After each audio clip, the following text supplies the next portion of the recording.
जो अनादिकाल से आने वाली पीढ़ियों के लिए प्रेरणादायक बन गई है।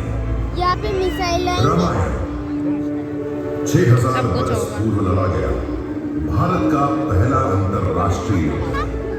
भारतीय युद्ध नीति की नींव है रामायण। क्यों नहीं चल रहा? राजनीति और रणनीति का आदर्श है रामायण। भौतिक रूप के साथ मनोवैज्ञानिक युद्ध का दर्शन है रामायण। श्री राम ने अयोध्या से दूर कुशलता से सुग्रीव की वानर सेना के साथ संधि करके अपनी सेना का संगठन किया और उसे मानसिक और शारीरिक रूप से तैयार किया। अपने लक्ष्य को कायम रखते हुए यह भी सुनिश्चित किया कि उनके पास पर्याप्त शस्त्र और साधन था। नल और नील नामक तंत्रज्ञ की सहायता से गहरे समुद्र में राम सेतु बनाकर लंका तक पहुंचने की योजना बनाई। हनुमान ने गुप्तचर के रूप में महत्वपूर्ण भूमिका निभाई। उन्होंने न केवल सीता माता का पता लगाया बल्कि रावण की सेना की शक्ति और कमजोरियों की जानकारी भी प्राप्त की। रावण का बल टूटता गया और अंततः श्री राम की रणनीति विजयी हुई। 3000 साल बाद ऐसा ही एक और महायुद्ध हुआ। महाभारत भारतीय युद्ध तंत्र की पहचान है। श्रीमद् भगवत गीता विश्व का एकमात्र ऐसा ग्रंथ है जो रणभूमि पर लिखा गया। मैंने कुरुक्षेत्र पर अर्जुन और कर्ण जैसे महान योद्धाओं का दर्शन किया। इस युद्ध के लिए ऐसे दिव्य अस्त्रों की खोज की गई जिन्होंने युद्ध का परिणाम और परिमाण भी बदल दिया। इस युद्ध में नेतृत्व, वीरता और बल का सबसे उत्कृष्ट उदाहरण है अभिमन्यु। मात्र 16 वर्ष की आयु में अद्वितीय साहस का प्रदर्शन करते हुए उन्होंने चक्रव्यूह जैसी जटिल संरचना को भेदा था। लाइट है ना?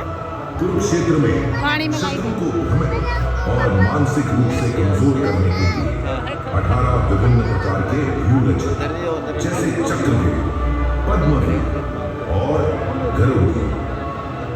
इस युद्ध में श्री कृष्ण की रणनीति का विशेष स्थान था।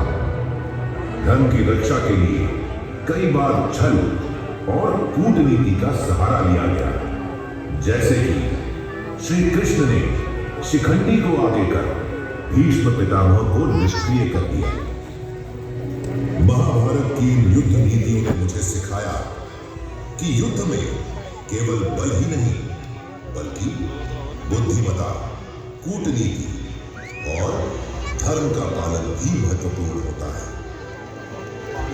300 ईसा पूर्व पहले महागुरु आर्य चाणक्य के अर्थशास्त्र ने मुझे शासन कला, कूटनीति और शत्रु की खुफिया जानकारी जुटाने का ज्ञान दिया। प्रसिद्ध तमिल विद्वान तिरुवल्लुवर ने तिरुक्कुरल में कॉम्प्रिहेंसिव मिलिट्री पावर को परिभाषित किया। बाणभट्ट लिखित हर्षचरित में ऑफेंसिव और डिफेंसिव युद्धों की तुलना स्पष्ट है। अब ले लो जी। 8वीं शताब्दी में 2 पैकेट खा लिया। शुक्राचार्य ने मुझे बारूद की तैयारी और युद्ध के विभिन्न रूपों से अवगत कराया। जैन विद्वान सोमदेव सूरी ने नीति वाक्यमृत में पैदल और घुड़सवार सेना के लिए बैटल फॉर्मेशंस निर्धारित किए। घुड़सवार सेना ने मुझे स्पीड, मोबिलिटी और मनोवरेबिलिटी प्रदान की, जिससे मुझे दुश्मन को आउटलाइन करने की क्षमता मिली। इन सभी और अन्य कई विचारकों के ज्ञान ने मेरे युद्ध कौशल को सुदृढ़ किया। शक्ति ही धर्म की रक्षा करती है, चाहे वह स्त्री हो या पुरुष। युद्ध में वही विजय प्राप्त करता है जो नीति और सामर्थ्य का पालन